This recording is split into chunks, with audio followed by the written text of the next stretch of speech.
At the beginning of each podcast episode, hosts will typically read an ad for another company, but we're going to take this opportunity to promote and plug what we're building. We are building an AI powered app that's going to be your personal mindset coach. Think about it as if you had a therapist in your pocket, one that'll help you get to know who you really are, process your emotions, and make sense of your thoughts.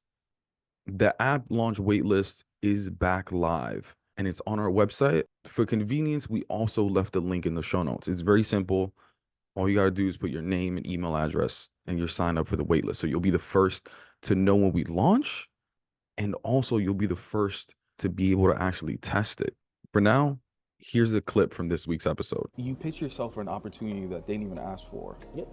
And I just want people to realize this, right? Because you were like, oh, do y'all need this photographer? Oh, cool. And you're already in that position to put yourself successful. Then you see somebody else, Alex, and you're like, just pitching yourself. Because you gotta go. You gotta go and do it. What makes it easier is when you offer for free. I'll tell you that for sure. But I know, even though you didn't say this, I know that you had a plan though. You were like, yeah. I'm gonna do this for free. I was like, I'm gonna do this for free. To get my foot in the door. Oh, exactly. Mi gente, dímelo, what's good? Welcome to another episode of the Quién, Eres podcast, brought to you by Plural. You already know, it's your boy Pavel, bringing you another very special episode with another very special guest. Before getting into this week's guest, let me give you a quick reminder around what this show is all about. So our mission is to redefine professionalism. There's so many of y'all going out there, going to work, making money, but faking it while you're doing it. Well, our research has proven that the more you fake it, the more likely that you are going down a path towards a mental health crisis. So we're here to inspire you and empower you to be your most authentic self. So every week we have a different guest join us for a conversation around the conflict that they've experienced between professionalism and authenticity. Speaking of guests, the clip that you heard in this week's intro is with none other than Eddin Martinez. Before getting into the full episode, let me give you a quick bio on Eddin. Fun fact, Eddin and I actually went to the same high school in the South Bronx, Cardinal Hayes. It's an all-boys Catholic high school that, ironically enough, has had a lot of famous people attend, besides me and him.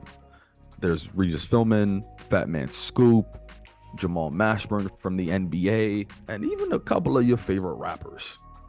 I heard Jim Jones went there, but I think he got kicked out, so he didn't finish. Anyway, we attended the same high school, but didn't graduate in the same year. In addition to that connection, Eddin has also been instrumental to the success of a lot of dope podcasts. And these aren't like niche podcasts that I just listen to. I'm talking about some of the biggest podcasts in the game.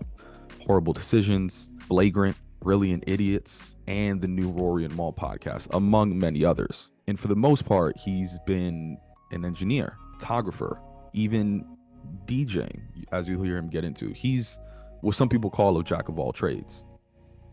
But a lot of time he's been in the background, engineering, working the tech, making sure that the host of the show are getting the shine, making sure that he's doing whatever he can to make sure that the show is running smoothly. To sum it up, he's an entertainer. Yet you'll hear in this conversation that these days he's thinking about flipping the camera around and sharing more about his perspective, his expertise, his story. And you'll see how it actually all ties into his relationship with his mother. Anyway, that's just a little sneak peek. But with that said, let's get into this dope conversation. All right, so authenticity. It's a buzzword. Funny enough, it's the word of the year for 2023. I don't know why. Look at that. But when you hear the word, what does it mean to you? Authenticity? In my own sense of what authenticity is, Yeah. obviously being to your truest self, but that sounds so, how do I say that? Non-authentic, right? Cliche, yeah. But I guess people are so afraid to kind of even simplify what authenticity can be. Yeah. I guess it feels like for some people, maybe, you have to do so many other things or become a certain niche to be authentic. Yeah. I think being authentic could be as basic as you just liking the things you like. That's it. So, but like, all right, when you're your most authentic self, like, how would you describe it? Oh, I'm a goofy. Yeah. That's like my authentic self. Like I like being serious. I like being cordial. I love being goofy though. That's just kind of, again, who I am authentically. Yeah. I think authenticity, from my experience of just working in entertainment and stuff, there's like this cool factor, and I hate that without a doubt because a lot of people I've met who are just they just try to be very cool in front of other people, or like goofballs behind the scene. I'm like, bro, why don't you just be yourself here? Like, So you see a lot of inauthenticity. yeah, I think I think it's also just a barrier of defense too. Oh, 'Cause yeah. you can't just let everyone see your authentic self every time. Why not? They take advantage of it. You know, I've had a lot of situations in the last 10, 12 years of work, like where I've felt like I've been taken advantage of, where they use my kindness for weakness.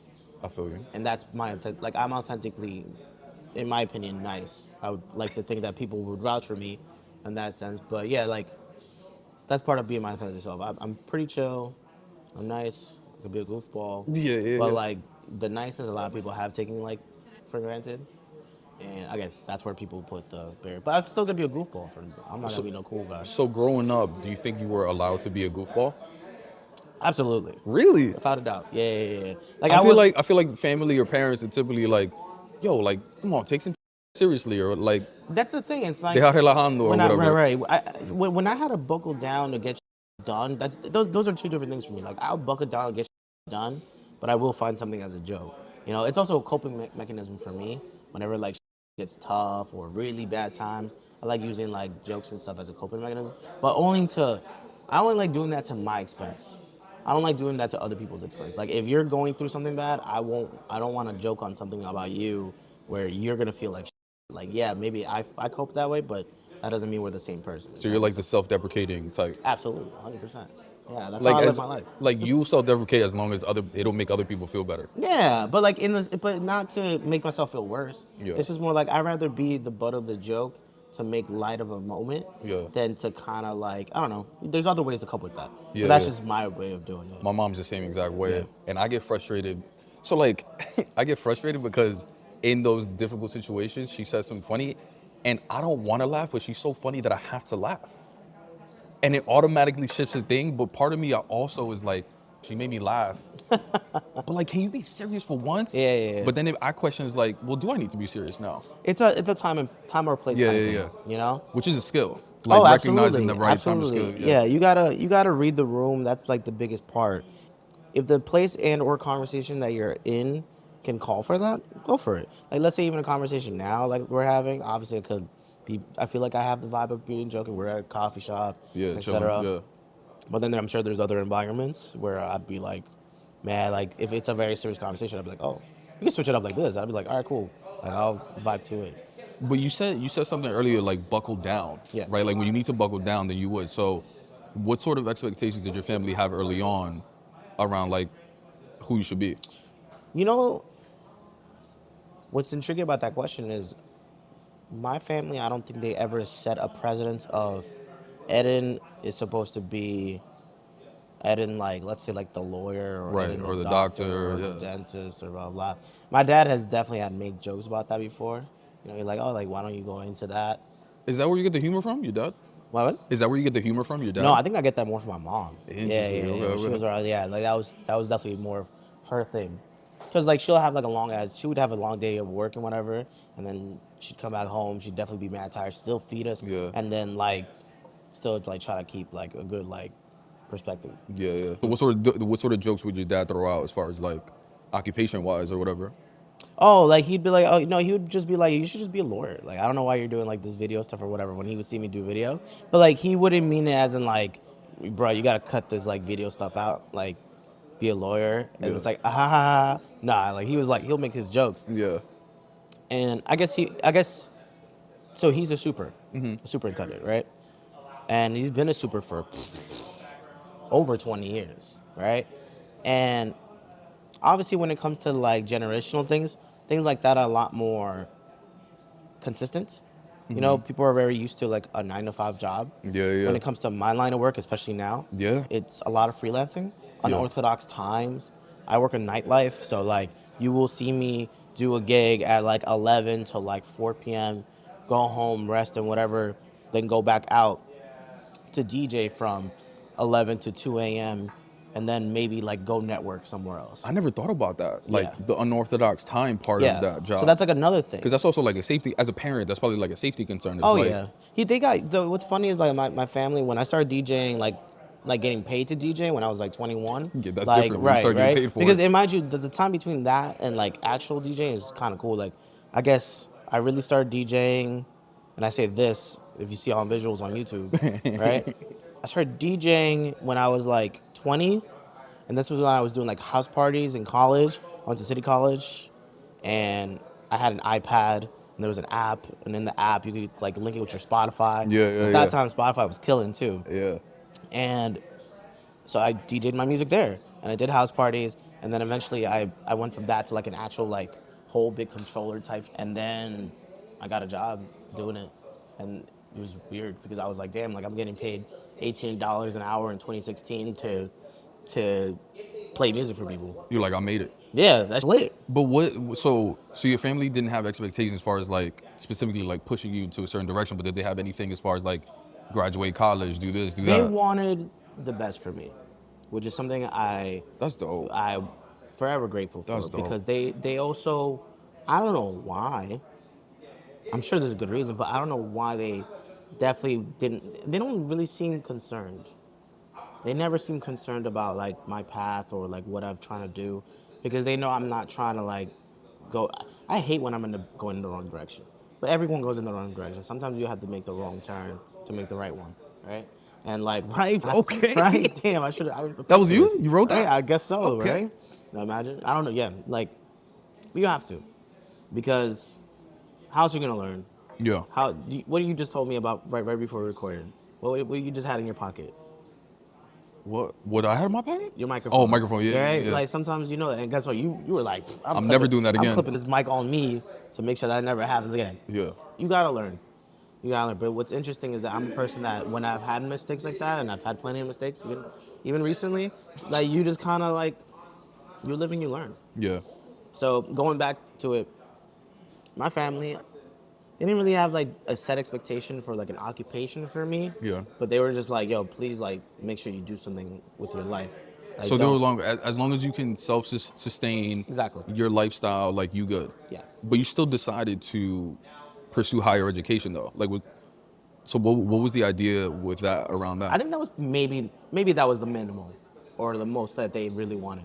You know, it's Please funny. get that bachelor's degree. And I'm like, okay. Yeah. I asked my mom the other day, like, Mom, like when you were younger, like when I was born, like what were your dreams for me? Like what did you want? Like That's what did you interesting. think I was gonna do? And I didn't know what she was gonna say, but like her dream was like just graduate college. Damn, I gotta ask my pops that. That's actually a really great Yeah. question. Wow. Yeah, that's nice. Yeah, I mean, I think that's like the most they wanted from me. But it's wild too. Like, I think oftentimes we try to impress our family or like Of course. make them proud and all these things, right? Meanwhile, everything I do after my degree is just like whatever on a cherry on top of whatever that degree is. I've shown my degree like one time in my life for a job, and it was to teach elementary school kids for after school. Yeah. It's the only time I've used my degree. So I have a degree in, I have a BFA. Okay. A BFA in film and television. Yeah. So what did you think you were gonna do with that degree? Honestly, right after I graduated, I was definitely like looking for jobs, which I should have done before that or whatever. First of all, why did you even want to go into that? Oh, I think the long story short was when I was in high school. Shout out to Hayes. Yeah, shout out to Hayes, right? I was very intrigued with like cameras and stuff like that. They had like basically like an AV club kind of a scenario. Yeah. But it was called MSG Varsity, and it was very sports oriented. And so it was MSG, but varsity because it was high school. And what you would do is like go and record some of their events or edit their events. And that actually got me a scholarship because I was so consistent in going and doing that. So when I realized there was kind of a reward for following my intuition of something I liked, I was like, damn, that's kind of lit. Not everyone gets that chance. No. Like to like find something or a niche that they have, monetize from it, and still love it. That's hard. fascinating. That I feel like you don't hear that story often around. All right, everybody wants to figure out what they want to do in life, right? it's like everyone's question is like, what is my passion? All this, right? And I feel like a lot of people, or most people, have an idea of what it is, but they end up going on this other path. Hence, a lot of people want to do film, but they go into Wall Street because they think that's what they need to do to make people happy. That's the thing, I guess. I've always came from like a lower middle class family. Right. So gracefully, you know, I know people who are like my age 16 had to have like jobs. You know what I'm saying? Like, What do you mean? You know, whether if it was working like in the fast food industry or the service industry or retail. Gotcha. I didn't have to do that, you know? So I had the time to even be able to kind of get that opportunity to go to a club after school to then make that happen. I was thinking about that because like sometimes I'm grateful for the jobs that I have now because some people, bro, they work like 12 to 12. Yeah. Yeah, like 12 to 12, like no stopping. Like if I miss 1 or 2 hours of work, that is me missing like a meal in general ever. Yeah. Like that is tough, you know. But it's interesting that you from a young age just like followed that passion though.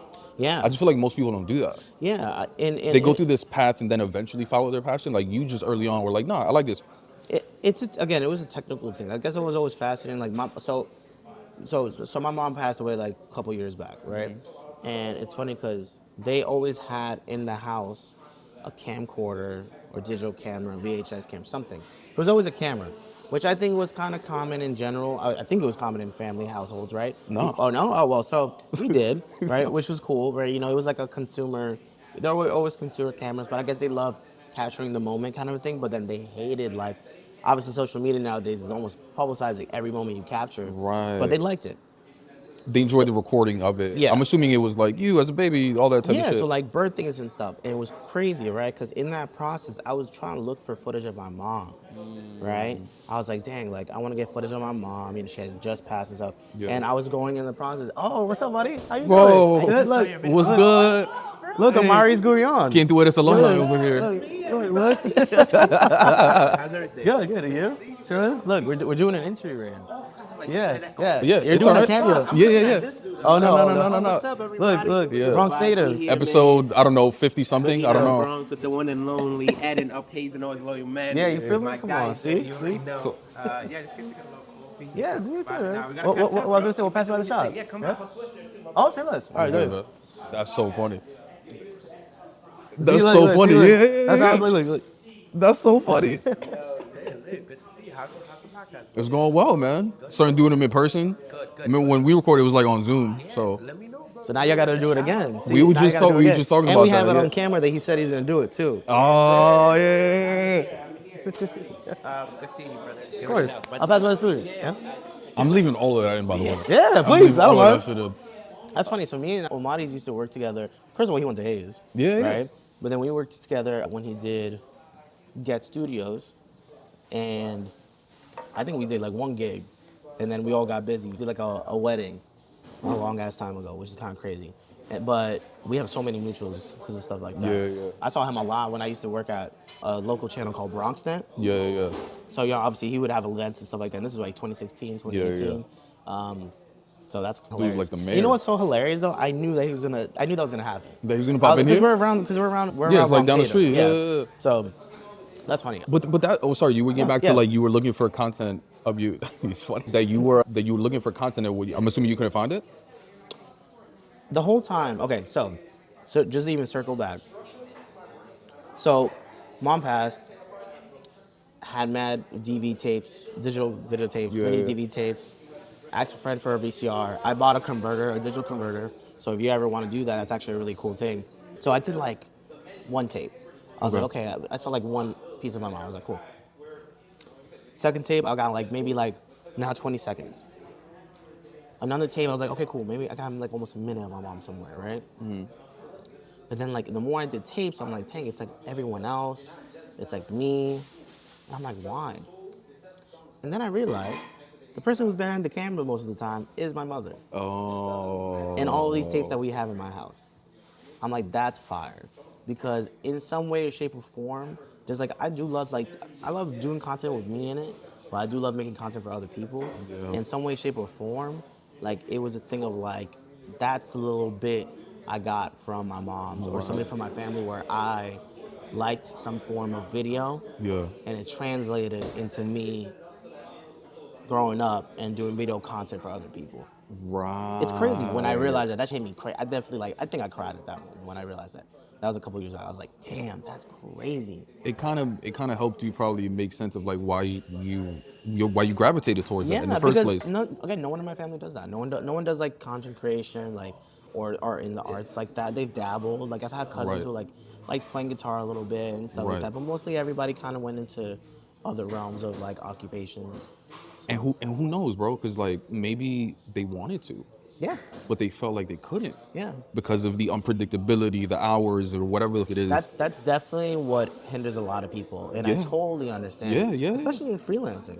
Yeah. Like that was like one of the biggest things that helped my pockets when I was like trying to like figure out a job. I had to go do little small jobs, get severely underpaid, or sometimes even the simplest jobs paid crazy. It was wild, but the unpredictability. You know what's crazy too? I feel like as much as 24, we out. Oh, we out. Wait, you already know.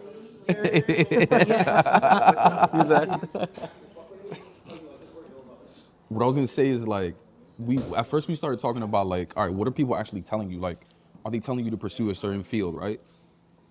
But I think as children, people don't need to tell us. We just observe. And maybe you just seeing representation, your mom recording, you're just like, she looks cool. I want to do that. Yeah. Maybe. Yeah. Isn't that wild? I think though? as a kid, that's what happened. Like I saw that and I was like, oh, that's dope. You know, there were times that when I was home with my family, like, you know, I ditched the toys and I definitely would play around with the video camera. That's and would be dope. like kind of like intrigued by like, how the heck does this work? You know? Yeah. Like how the heck does this work? Yeah. And yeah, and time went by. I've always been, also because of my father, been fascinated with like the technology of things, how just things, like I never went into engineering, but with a camera, I definitely was like, why does it zoom? Yeah. Like, what is this? A lot of people look at cameras and they're like, I don't know what any of these buttons It's intimidating. do. I just know that this can get me a photo. Yeah. And I was like, I think it can get me a photo, but different ways. And that's how that happened for me. But then, obviously, you're doing different things, but like you started in some, let's call them corporate roles, right? What was your first day fit looking like in corporate? In corporate? You just wore the Hayes uniform? It wasn't even like corporate. It was still more like a typical like 9 to 5. No, actually, what's funny? No, I wouldn't even say where I was corporate. Let's say if I Like, what was your first corporate gig or adult job, whatever? Let's call it. I guess you could say it was me doing the after school. But that was like a shirt that they like provided you and some jeans. Like it was very like chill. I don't think I've ever had like a corporate gig. Yeah, you I've did. done like corporate jobs. Yeah, you had the. I mean, you could bleep it out, but like Bronx Nut. I wouldn't consider that corporate. You don't have to do that. But I wouldn't consider that corporate. Why is that not corporate? You work for a corporation. You know what it is? I guess corp for me would be more of like, I guess I'm thinking more like you have a cubicle or something? Wall Street, yeah, like that. So I guess I guess that's considered corporate. Yeah. Okay. So then, even then, Because if you worked at like NBC, wasn't that corporate? it would be corporate, right?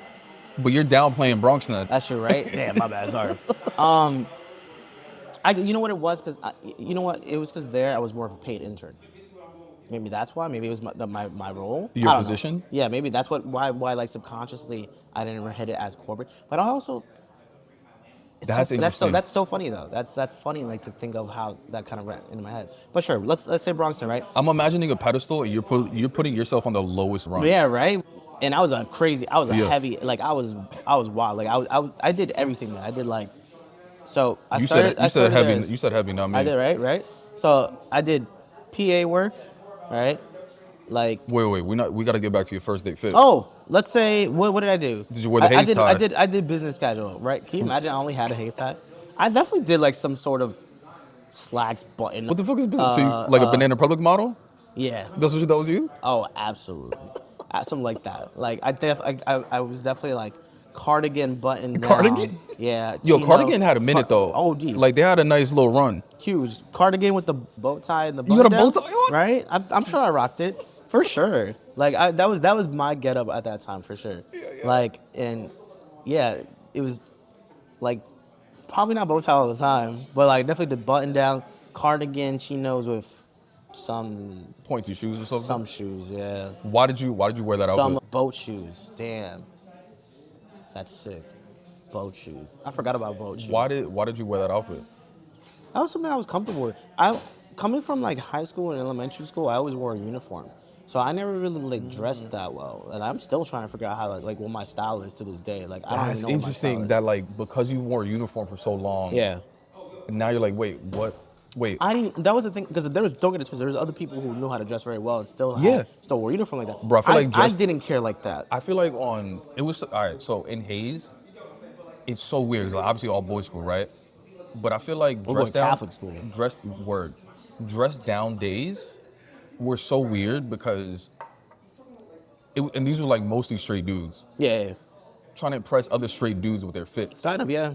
That's And then they'll make like mad gay jokes and stuff. And it's the brotherhood factor. Yeah, Which is where no, I'm but like, it's just hilarious.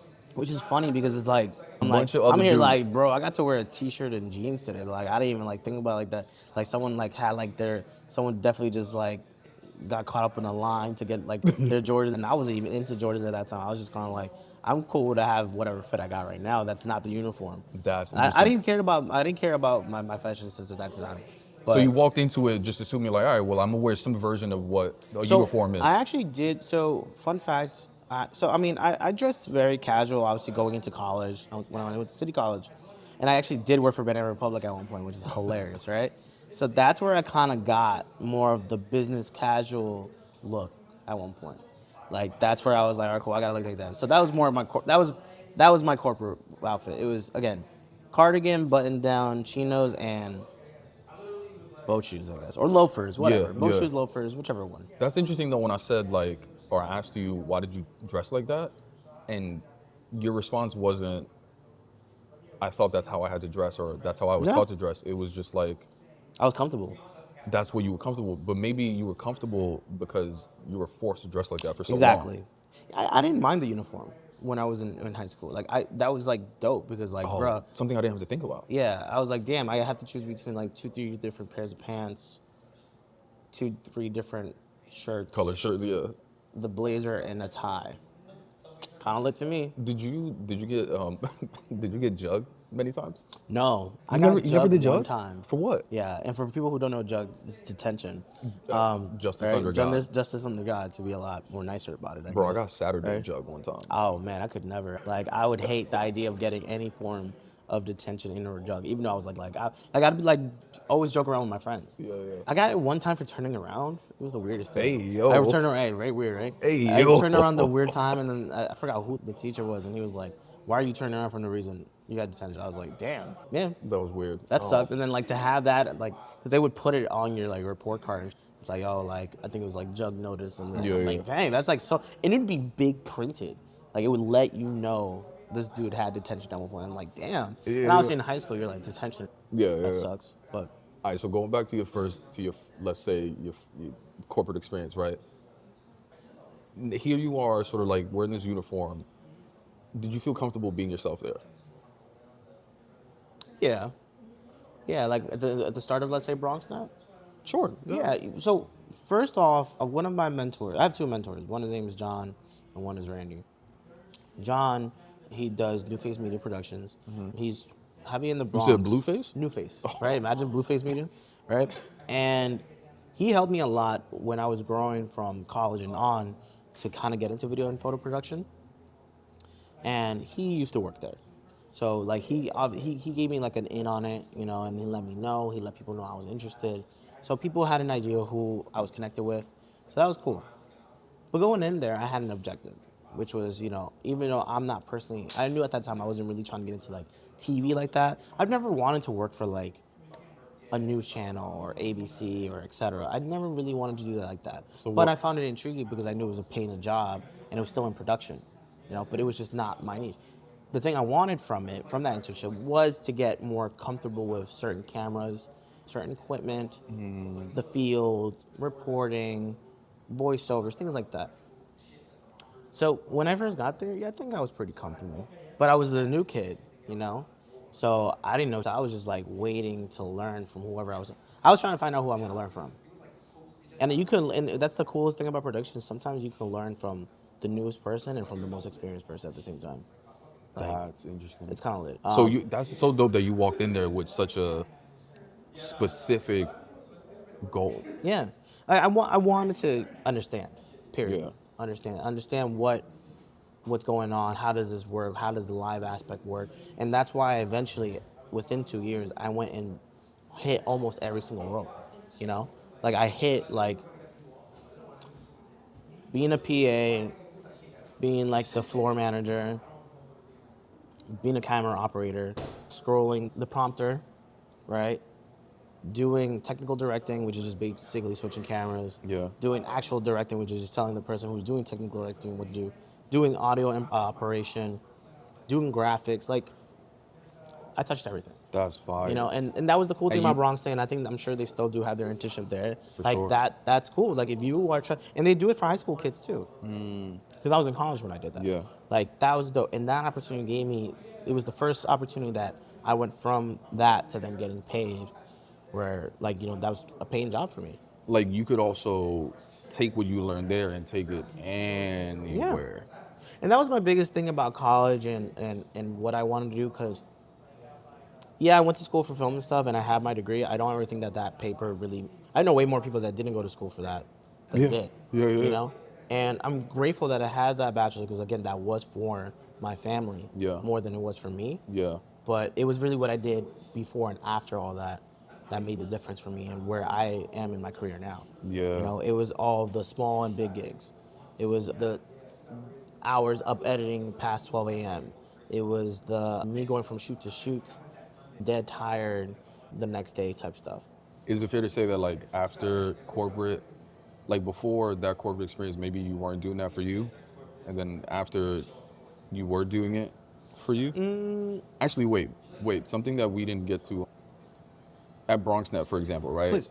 When you were saying like you were comfortable being yourself, so like you were goofy, you were cracking jokes.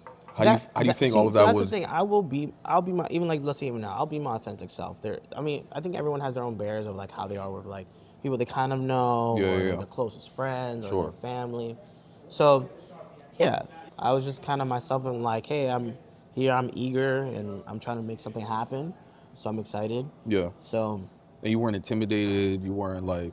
I was more intimidated by learning, because learning, like, there's a sense of intimidation, a fear of like messing up. You're using That's a what I certain was intimidated by. and you're also using a certain type of technology. Now you see these big production. You're like, yo, can I do this? Am I gonna be as good as them? Exactly. Like you're asking all yourself like these questions. like grasping techniques, stuff like that. Yeah. So I think that was the more intimidating factor. That's really it. The imposter syndrome potentially. Well, that for sure. It's funny to think that I feel like a lot of people say imposter syndrome now, like, because I don't think people really said that to back then. Or at least I wasn't aware. But that was definitely one. Tell me about that. Well, I mean, because I could say I relate still to this day that the imposter syndrome hits me. You know, where I feel like, mind you, I say this gracefully, like I've worked for like big podcasts in hip hop entertainment. And the biggest, and I'm still kind of like, I'm kind of alright. Like that still hits me. Why is that? Is it because you're comparing yourself to other people? That'll definitely play a part for sure, you know, and especially when the game of content creation is almost sometimes in the sense of comparison. It's funny enough, I feel way more comfortable. And the imposter syndrome has been as almost its lowest because of the fact that I've just been making a lot more content for myself, and you got to just put it out. Wait, so you're saying putting? Well, all right, before I get into that, something interesting that my therapist said to me actually was... You go to therapy? Yeah. Damn, that sounds good. I should try that. You never been to therapy? Mm-mm. Oh, I did. I did try to go to therapy, but it was virtual therapy. It's like after COVID type. Don't downplay it. Don't downplay that. No. There's a reason why I downplay it. Because thank God I'm very optimistic at the end of the day, because I still want to go try it again. Yeah. That was just a horrible experience. Yeah. Dude, like, I guess they, like, obviously first session is, like, more assessment. Yeah. Second session, he totally forgot. And then he was at a graduation for, I guess, his girlfriend. And then he, like, sent accidentally the pictures of his girlfriend and her graduation outfit to me. And I'm like, what's going on here? Yeah. And I was just like, that was whack. Because I was like, damn, dude, I'm here, like, thinking about, like, shit I really wanted to talk about for therapy. Right. And, like, though I'm sure you were just having like a human moment Right, of right. like, okay, you made a slip up. That sucked. I was like, yeah, I'm gonna. Luckily, it was graduation pictures. Yeah, right. I was like, because that could have been bad. Could have been bad. So my therapist said to me, she was like, we always compare up, we never compare down. Elaborate. Like, I'm just making this up, right? But like, if I have 1,000 followers, I'm always gonna compare myself to like the person that has 5,000 5,000. Oh, or okay. 10,000. Yeah. Meanwhile, and that's always gonna become jealousy, imposter syndrome, envious, right? If I compare myself to someone that has 500 followers, I'm gonna be like, I'm doing well. Right. That's true. I think that's one of the reasons why, like I don't think it's necessarily just comparison. I think it's comparison because we always compare up. I think the way imposter syndrome hits me more so, it's more of like, damn, I'm not doing that great of a job, or like I don't think I'm that great of a XYZ. But is it people telling you, or is it just you telling yourself? Me telling myself. I thought that was more of an imposter syndrome, or like it's like, why am I like Yeah. it'll be like a subconscious, like, why am I even doing this? It's not even that, like, yeah, it's weird, right? Even though I'm like literally. And then I'll have the moment, it'll shift. Like, I'll feel like that, and the next moment I'm like, damn, I do a good job. When do you shift that? Like, when do you? I don't know. It just comes at random. It's like random shots of dopamine hits me, like, I'm like, cool, like, I'm doing a great job. I do find satisfaction in job accomplishments. Like checking something off? When I check out things off of my list and, finish like objectives and things like that, that's where I feel like, cool, I really know how to do this. Yeah. But sometimes you enter like a low as a creative. Sure, You're yeah. just like, oh, like, dang, do I really want to do this? Or, dang, I didn't even get to finish this one project, so I'm going to do the next one. Oop, that's where I got frustrated. That's where the imposter syndrome hits me. Yeah, the imposter syndrome, the way that people describe it is like, what if they found out that I kind of like slipped through the cracks? It's kind of like us telling ourselves that we're not worthy of being in that certain Okay, situation. see that, I can see that for sure. Yeah. I can see that for sure. I guess the fear of someone more so downplaying Yeah. my actual skill. Yeah. Which again, when let's say in the world of podcasting, people listen and watch all the time. Yeah. No matter what I do. And like, even right now with me putting out content, Yeah. that's what has to happen. Like, I have to put myself out there. Well, I think that's the interesting part, because when you started doing like some of these really big podcasts, you were behind the scenes. Yeah. And slowly, even from being behind the scenes, you started to hear people mentioning you, or like your voice being heard on a thing. Yeah. What was that kind of? That was cool weird? because, like, I think at the end of the day, I've always wanted to be some way in front of camera, but not in a way where I'm intruding whoever is the main subject. Mm-hmm. I'm a very big person that every time I was given a role as someone's engineer or producer, yeah, I'll put my little bits in there, but I was never like, it's XYZ and Eddin, like that's not it. Yeah. So when I first did my first like podcast gig, which was Flagrant 2 of Andrew Schultz, I guess they would chat up to me. That was 2018. Yeah. They would chat to me, like they would say something to me, and like I would respond, things like that. How did you even get that? Oh man, the way I got that. So there's another podcast by the name of WHOREible Decisions. Yeah, I thought that was the first one you did. So I guess I worked with them, but not in the podcast realm yet. Gotcha. With those guys, that's when I worked like technically on a podcast, doing audio, doing video.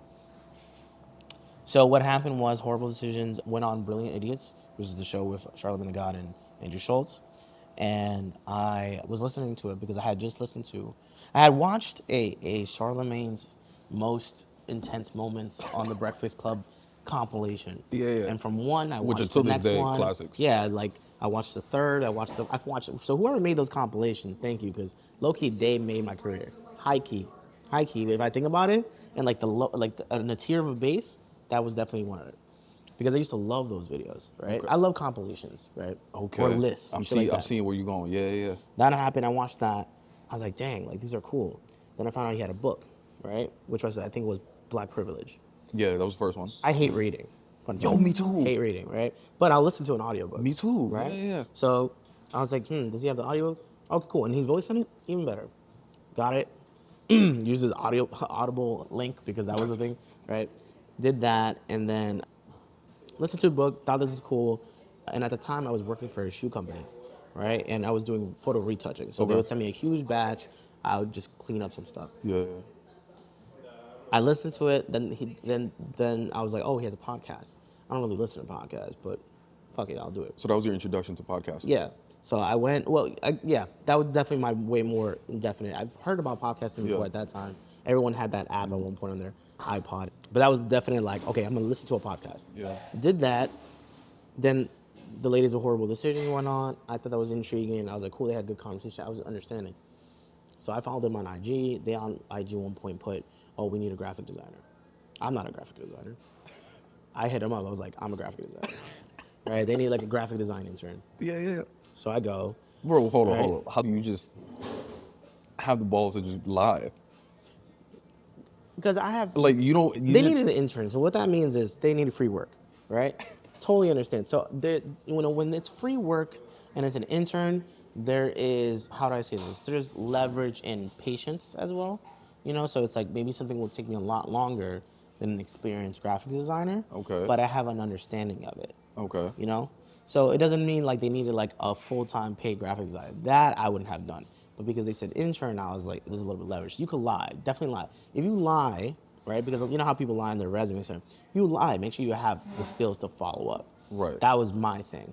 I had the skills to follow up because though, let's say someone is, and I'm a little better at Photoshop now. When people are a lot better at Photoshop and Illustrator and stuff, I was more like Final Cut and Premiere. So I would make stuff on these things, on these programs, and integrate it to what I had to make. And they needed like some flyers and stuff, and I made it on like Final Cut and like Premiere. Programs that are not built for that. Right. But I knew the objective. Yeah. I knew what they wanted. I knew the information, and I made it happen. And it worked. Wow. You know? So I did that. Then they were going to have a show in New York at John Jay. So many people would have seen that post though, and would have been like, "Oh, thousands of people are applying. I'm not gonna get it." It's crazy, right? Or they would have been like, they would have undersold their own qualifications. But there's a certain level of Mind you, being like full-on graphic designers probably. That's what I'm saying. Full-on graphic designers in my experience, they looked at that and said, "I still can't get that." Yeah. But there's a level, and something about you, but like you downplay yourself. 100%. And I'm so tired of that shit. See, look. Yeah. See? Yeah. But at the same time that you're downplaying yourself, you have this like weird conflicting confidence. Yeah. To DM them and like apply. Even to this day, I don't know how it works. It's a weird balance. Like although like you downplay yourself, you still put yourself in the positions to be successful. I'll still make a move. Yeah, I'll still make a move. yeah, I'll still figure out a way. Yeah. Because it's like, again, I guess it maybe stems from the fact that like my family never really like put a worry on me like that, but not be, and thankfully that didn't result to me being like super egotistical and thinking that things will be okay, and then things like break down in front of me, quote unquote, right? Sure. But then I would have to fix it. You got to figure it out. I think that's always what my family was all about. We got to figure it out somehow. Like we can't, like even like through really bad moments, like we had to do something. Yeah. You know. So yeah. So they had a show at John Jay. They had a show John Jay. I was like, hey, y'all need a free photographer because that's my actual niche. They're like, yeah. I went there, took really bomb photos for the free. They had like HBO there taping. They had like a guy from the Brilliant Eddins there. They had Alex who did like their engineering there. That's how I met Alex Media. Shout out to him. And I was like, hey, like if you guys ever need like a person, like an intern or something, like let me know. They're like, cool. Do you think that's normal? No. Like the people, first of all, you already... Wait till I tell you the next part. Bro, you pitch yourself for an opportunity that they didn't even ask for. Yep. And I just want people to realize this, right? Because you were like, oh, do y'all need this photographer? Oh, cool. And you're already in that position to put yourself successful. Then you see somebody else, Alex, and you're like, yo, if you need this, like you're just pitching yourself. Because you gotta go. You gotta go and do it. What makes it easier is when you offer for free. I'll tell you that for sure. But I know, even though you didn't say this, I know that you had a plan though. You were I'm gonna do this for free. I was like, I'm gonna do this for free. To get my foot in the door. Oh, exactly. And that's the biggest thing is to make the relationship. As when you make that relationship, now Alex knows who you are and you could do WTF and blah blah blah. Exactly. So it's funny that it leads up to there, right? And that's after the pandemic, and we're still in like 2018, 2019 still. That's right? wild. 2018. That's the funny shit. Cause and like, you didn't even know that they were doing, like you just. I met Maul that year too, which is the funniest part. We met Maul, and I knew who he was from my friends loving like the Joe Budden podcast and stuff. Yeah. I had no idea who he was, and I was like, yo, can we take a picture? And it was so funny. I said to my friends, and they were like, what are you? I was like, oh, I'm at the Horrible Decisions show. Did that. Took pictures, took fire pictures, They loved it. I linked with Alex. He was like, yeah, like, you want to come through the studio one time?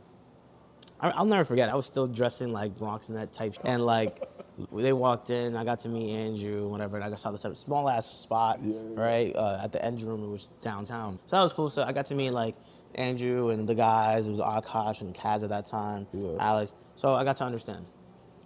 Time goes by. I was still doing like some graphic stuff for Flagrant. Wait, did they roast the fit? Absolutely. Oh, absolutely. I forgot what exactly they said, but I just remember wearing some. I think I was wearing like. I'm not gonna say short. I guess it wasn't. This not short shorts. What was it called? Short. I was wearing shorts, but it was like there's a name for the shorts. Cargo shorts? Nah. You got capris on? Capri is crazy. Damn, I forgot what it's called. You know what's funny about Amaury's? Like, funny that we're talking about this. So the moment that he realized, because he went to a comedy show after work when he was wearing his like work fit, and the comedian was like, "Yo, who here is from the Bronx?" And Amaury's was like, "Oh, yes, blah blah."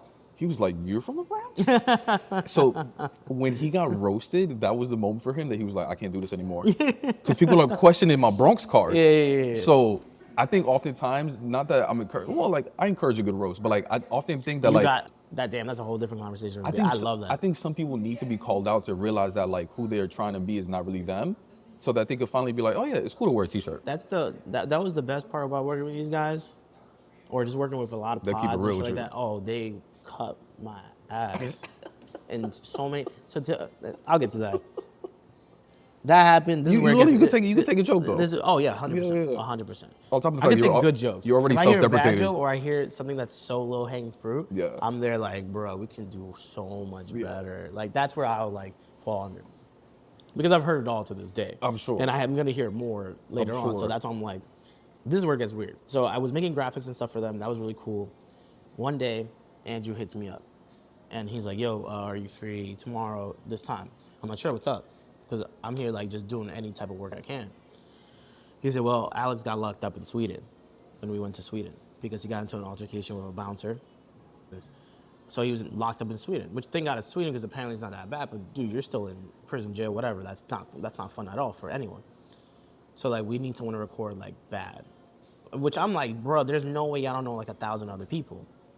But he remembers my face from that time. And I guess when they spoke to Alex, they were like, yo, like try this dude out. And that's where I started really doing podcasting for real. Like I knew how to edit and whatever, so I just had to figure out their formula, and that's where I started. Mind you, Alex came back from Sweden and stuff like that. They still gave me like a paying job, like as kind of assisting him or editing and stuff like that. Like, and that's where I really went on. And I did Flagrant for like a year or two, and then I started doing Brilliant with them. Just to kind of, again, Alex was doing both shows, helping him juggle stuff, you know, there's mad equipment. Because there was a thing that we would like, so you say you're doing this, but we would do like 3 cameras, audio and everything, set everything up, you know? So that was the crazy part for me. Is that the moment where you also start to gain a lot more confidence?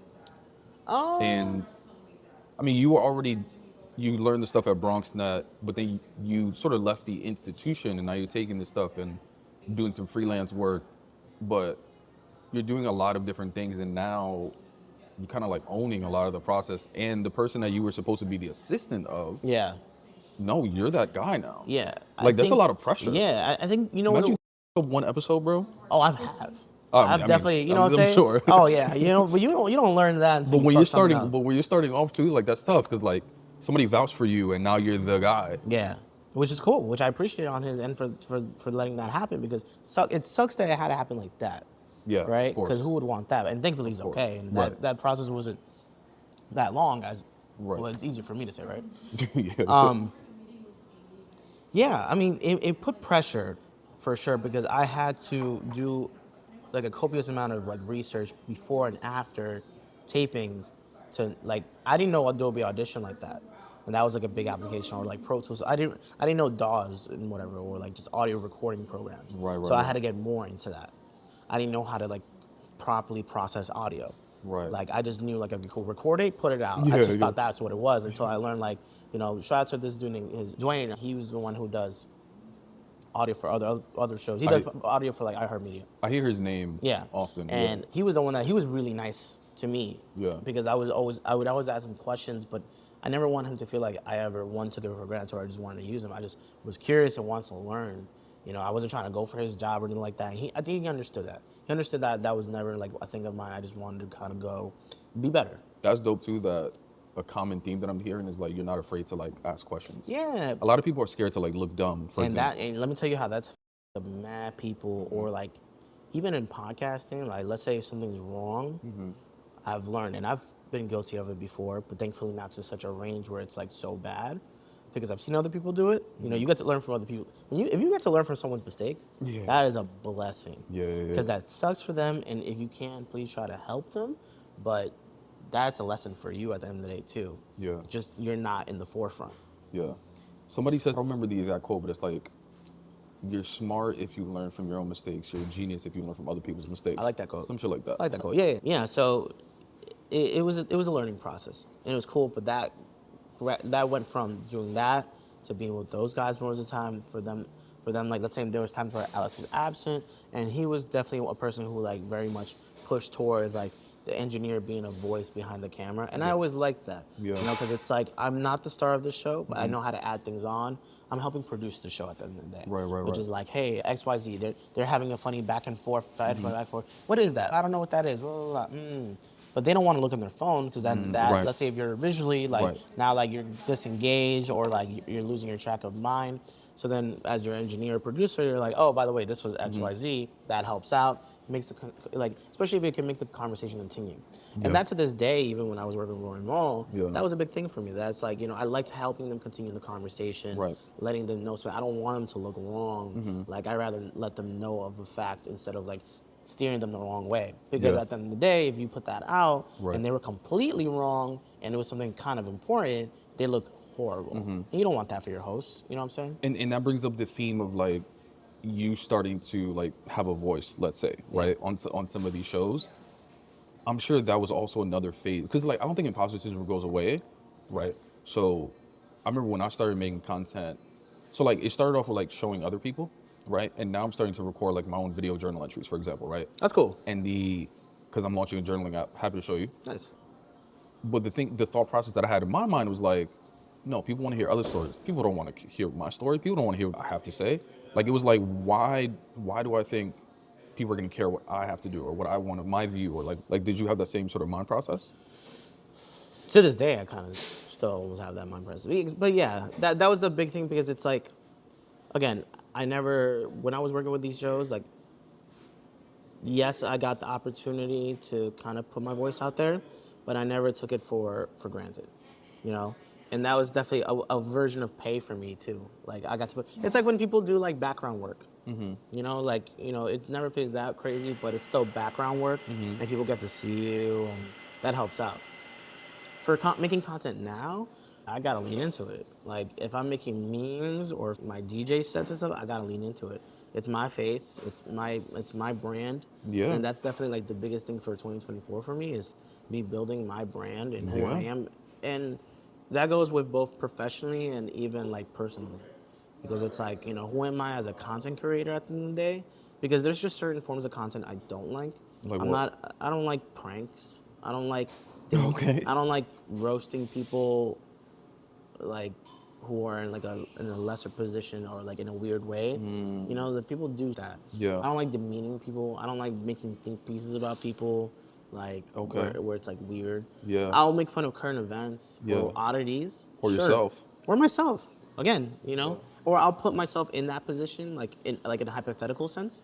I'll do things like that to kind of make fun of it, but I don't really like just blow on someone. But when did you get the confidence to let go of, and you didn't let go of it completely because we're all still holding on to that. It comes up every day or whatever. But like, when were you just like, all right, like I got to start building my brand? I don't know. So it's funny because when I walked in here, I was like, I've definitely been here before, where I told you earlier. And that's when I did that photo shoot in 2019. It was September 2019. I remember that because that was before I went to Mexico with my friends. And even that was weird for me. I had asked someone to do a photo shoot for me. That's what I'm saying. Like, you're now the center of attention. But you know why I did it that way too? Because that was cool for me, because I was like, I'm the one requesting this. I'm doing this for my page. I'm not doing this for XYZ. I'm doing this for me. Because I was like, yo, I gotta put my face out there somehow, right? Yeah. And that was so funny because when I did that, like, mad people were like, like, this is dope, but like, what is this for? I'm like, nothing. I just wanted to, if I paid someone to do a photo shoot for me. Yeah. And she killed those photos. Like, and Ali Shoots, by the way, that's the IG who did it for me. And yeah, it was just like, I gotta put my face, I gotta get used to it if I really want to do that. But it isn't until like maybe in the last like 2 months where I was like, I gotta put my face like like as much as I can, like gracefully. But bro, man, I don't know. I wish I could tell you what kind of almost flipped that switch more so, because it's been so gradual. Even to this day, it's still gradual, because I'm just like, it's like when people hear themselves in a podcast, they're like, I hate my voice. Or shit, I love my voice. You know, that's dope. And I think that's really cool that you can enjoy your voice, because a lot of people hate their voice. Maybe, so all right, let me share this, what happened to me, and maybe this resonates with you, but I don't consider myself a photographer. Even the idea of me calling myself a creative feels very uncomfortable. Imposter syndrome? Yeah, 100%. Because, all right, that art right there, right? Any of them. Okay, cool. I'm like, oh, that's dope. I can't draw that though, right? So I'm comparing myself to art, right? Even photography, right? Like if I take a picture of a bunch of people, I'm gonna be like, oh, it's all right, but it's not this person. The other day, the last podcast episode that I recorded, this girl said, oh my God, I would book you for my headshots. I'm like, me? So it was some level, like I felt so validated. That's cool. Right? Even when I put out content, sometimes like, like, what is this for? What's the purpose of this? Why am I doing it? Who cares? And then I'll get a DM like, yo, that was dope. It made me realize X, Y, and Z. Or like, that event you threw was fire. I need to go to the next one.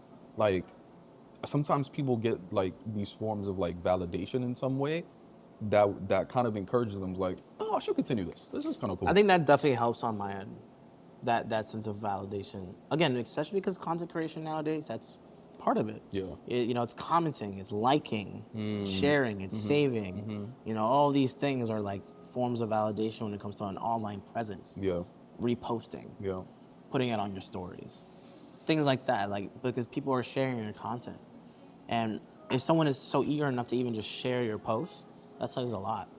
At least to me anyways, because it's like cool that you want to share it to other people. Even, let's say it could be like 100 people or 400 people or 1,000 people, like you still want to share it, like that's cool. Yeah. It's funny because I'm sure I've come across that feeling before that you mentioned when I was doing photography. Maybe just numb to it like now. You're just, no, because to this day, no matter what, someone likes something I did, I appreciate it heavy. Like, let's say even DJing wise for me, right? DJing wise, it's funny coming across it for me because that's a form of, it's performance, right? And that's where like live right there, you find out if someone really likes someone or someone really hates something. Because I've had different times where someone really loved what I'm doing or someone really hated what I'm doing. And that happens, right? Maybe you talking about the reaction of the crowd? Exactly. Yeah. And it's live right there in your face. I don't know why DJs get that kind of disrespect, but it's wild. Yeah. But I know how to handle that. I'm like, I know what to do now, right? But I can see that where, like, let's say someone comes across that, and that becomes discouraging because you're like, I'm not trying to deal with that kind of disrespect. And I'm sure it was the first time you hear it. I'm sure it was. Yeah, I'm sure I was like, damn, like, the fuck? What'd I do? I'm quit right now. Yeah, right. And that's the fun part for DJing, because like content creation, like, obviously I could go look at my phone, I'll see the likes or not, or I'll know because there's not enough likes. But sometimes that's the algorithm kind of thing. In terms of content creation, you got to find out the right time to post and stuff. You're working against a machine to get to your people. When I'm DJing, it's between me, my laptop, and you.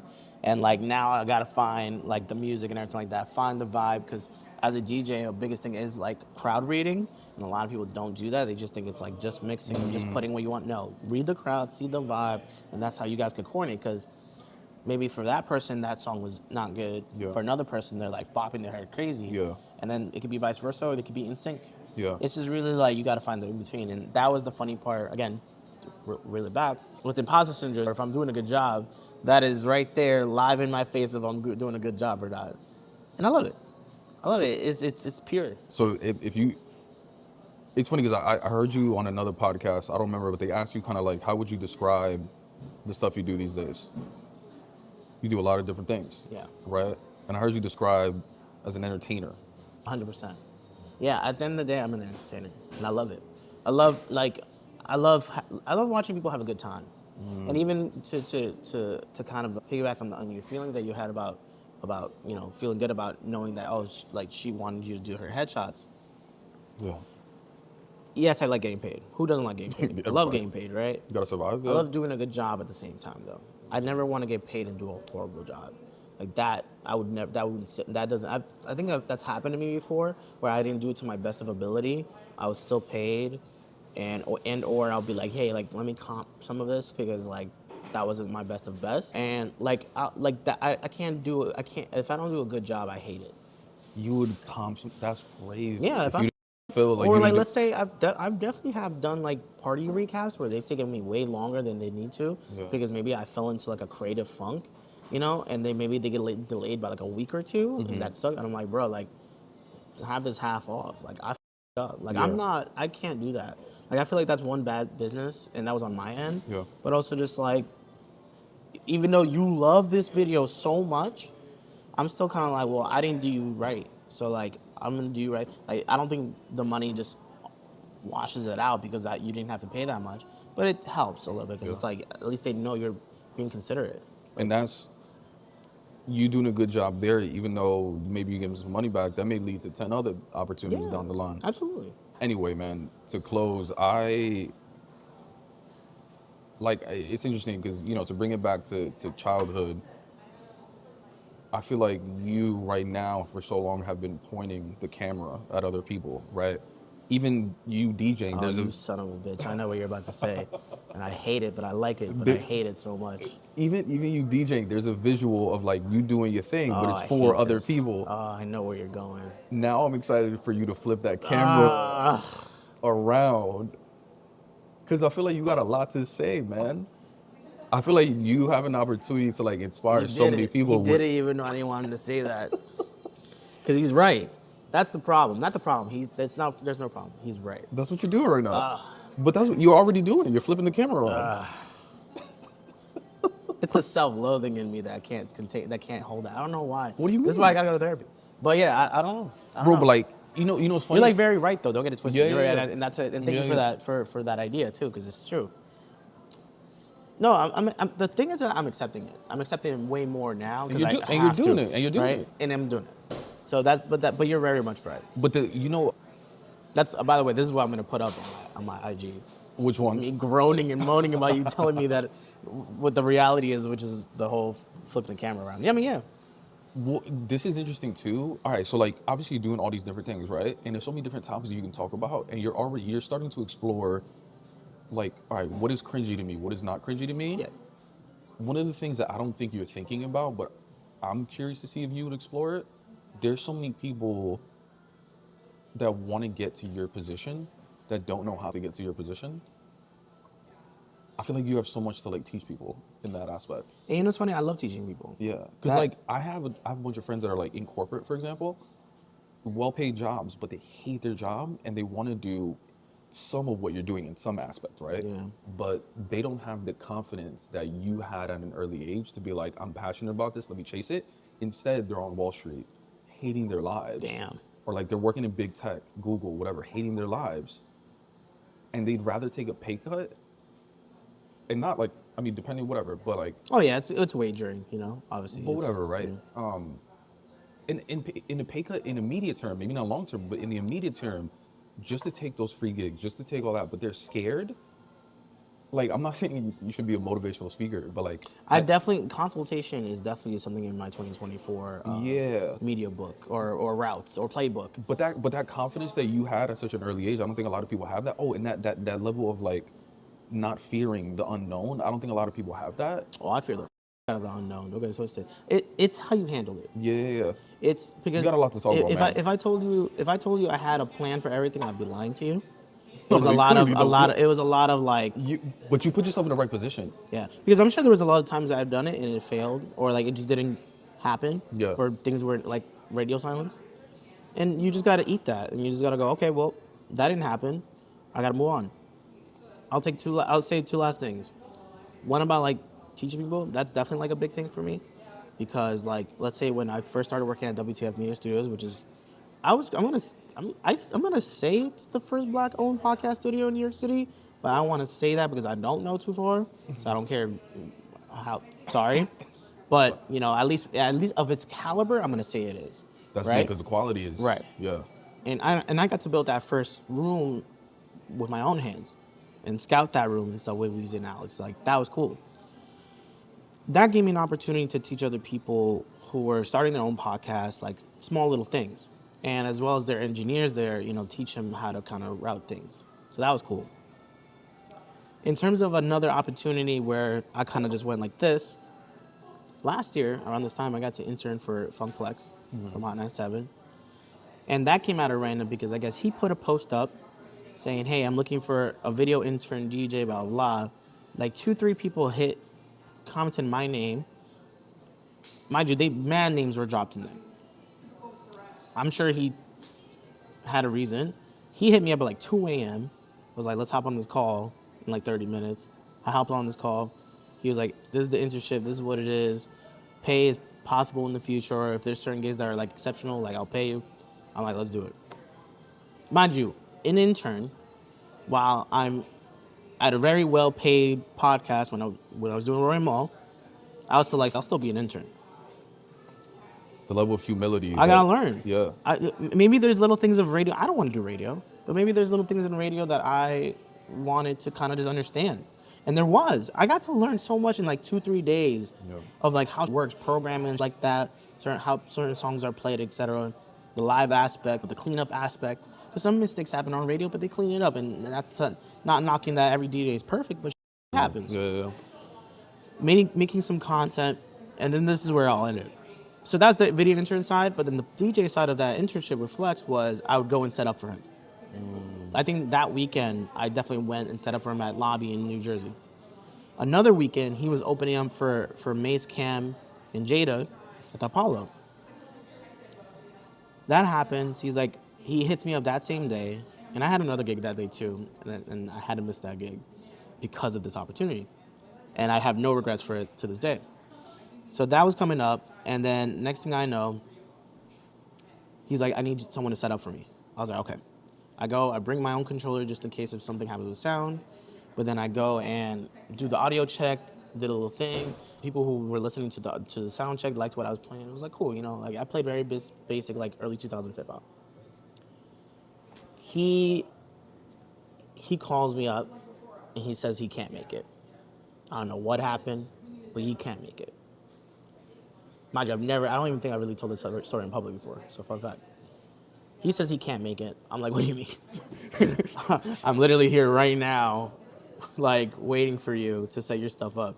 It's like 30 minutes before he's supposed to go on. Yeah, I don't know what, but, like, and he's not the type to just flake either. I'm like, all right, cool, so you want me to tell him that you're not showing up? He's like, yeah, like, wait like 10 minutes, because, like, I know they're not going to be very happy. But I guess he was also doing it for free, so it wasn't, like, a big deal.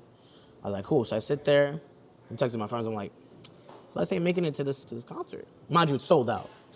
No, that's what I'm saying. Like 30 minutes before, out. people are already starting to show up and shit. But he was just like the opener he was the opener to the opening DJs who were also going to do their own thing, and then everybody who followed through.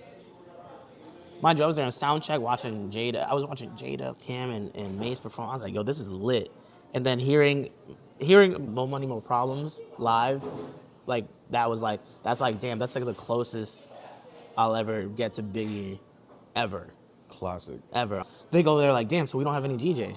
I tell them, yep, he's not coming. I don't know what's going on. You know, I think he has like a family problem going on. And they're like, dang, so I guess we might have to play someone's iPad or something, or like, unless we know another DJ, right? I'm there sitting on the couch. All the other DJs are there, like they're actual DJs, like Jada's and Kim's DJs, whatever. They're like, well, we don't want to go on right now because we have our own thing. Right. I'm there like, yo, if I don't say something right now, I'm gonna shoot myself in the foot or something. Like, I'm gonna be tight. And like, I had to, like, I don't know what internally. I was like, I was like, yo, I could do it. And the guy was like, yo, he said he could do it. They were like, oh yeah, you did sound check, right? I was like, yeah. He's like, okay, so you know what we're gonna do? I was like, yeah. They're like, all right, let's go. So I went. How did you feel in that moment? I was scared. I was like in a hoodie and like sweats and like mad scared. I didn't even touch that microphone. I didn't interact with the crowd at all. Like, I didn't have like the set of all time, but I played my music. Right. You know, I played, but that was crazy for me. That was a moment of leap right there. But I can still say to this day, I got to play at the Apollo. I got to open for Jada, Cam, and Mace. Like that's a testament of, I guess, who I am. And I even more so thinking about it from this interview is just like, you gotta take a risk. You gotta beat yourself up, not in a way of like demeaning yourself, but you gotta fight yourself to make happen. Sometimes you are your worst enemy, kind of a thing. that you gotta fight your inner voice. Yeah.